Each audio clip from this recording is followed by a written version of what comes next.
of a new era, the inception of a great nation. We stood at the front lines of victory, watching keenly as the Union Jack was pulled down to pave way for the symbol of peace, love, and unity. This was the first liberation, a chance at rebirth and the absolution of all past transgressions. Nothing mattered except hope. Hope is not just the feeling of expectation, but the feeling that all those expectations will come alive in our lifetime. Hope is what tied us together as we danced in unity and prayed, "O God of all creation, bless this, our land and nation." Hope was seated amongst us as we discussed the new opportunities awaiting us, and hope did not abandon her children, but was their shield and defender at a time when she was all they had. Our great land flourished with promise, and the fight for independence was now a prominent story, part of a rich history that would mark the foundation of Kenya.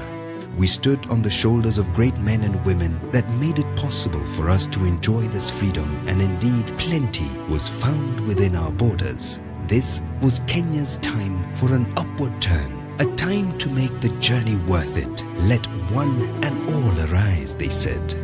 It was not to be, as the country entered a period of social stratification that led to much bigger problems that have plagued us until today.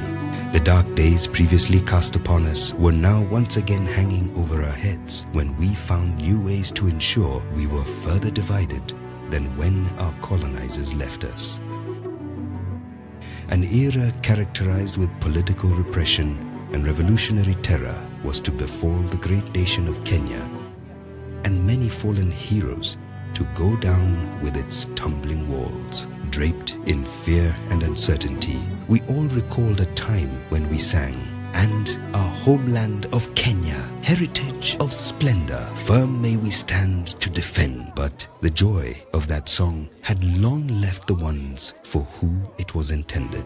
Thrown into a whirlwind of bad governance and corruption, the country was at a standstill, with everyone seeking answers and once again looking to the promises of those early days when our country was born. The second liberation in Kenya happened when some brave leaders took it upon themselves to fight the good fight.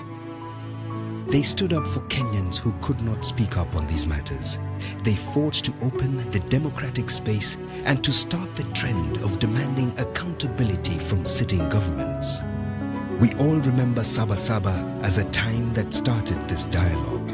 These brave leaders suffered at the hands of power along those lonely corridors of justice that favored only but a few. Some were detained, tortured, and forced to denounce their mission, but upon release continued to fight for the freedoms we enjoy today.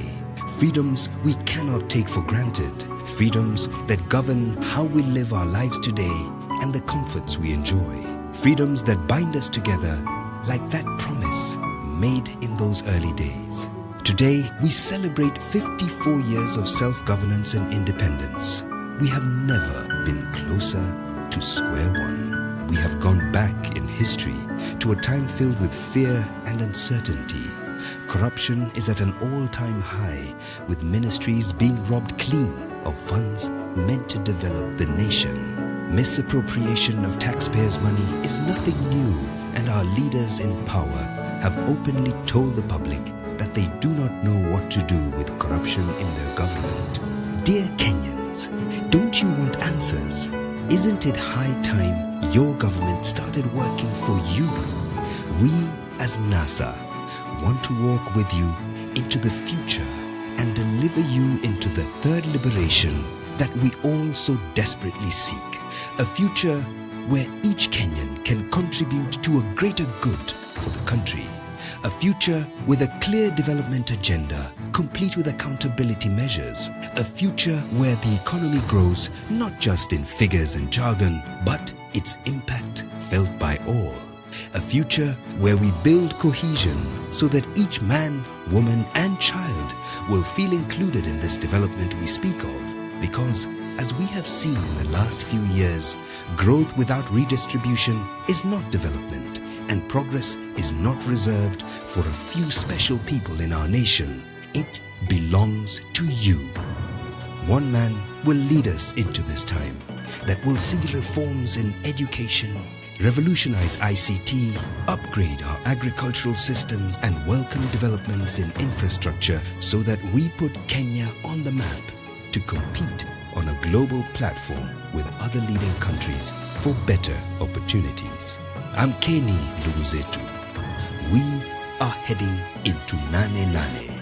On the 8th of August 2017, our country deserves a change. Our country deserves a makeover. And it starts tonight. Fellow Kenyans, you have been led off course long enough.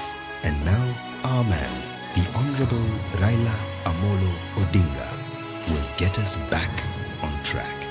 Sit back, relax, and let us lead you to Canaan. Yes. DJ, tafadhali.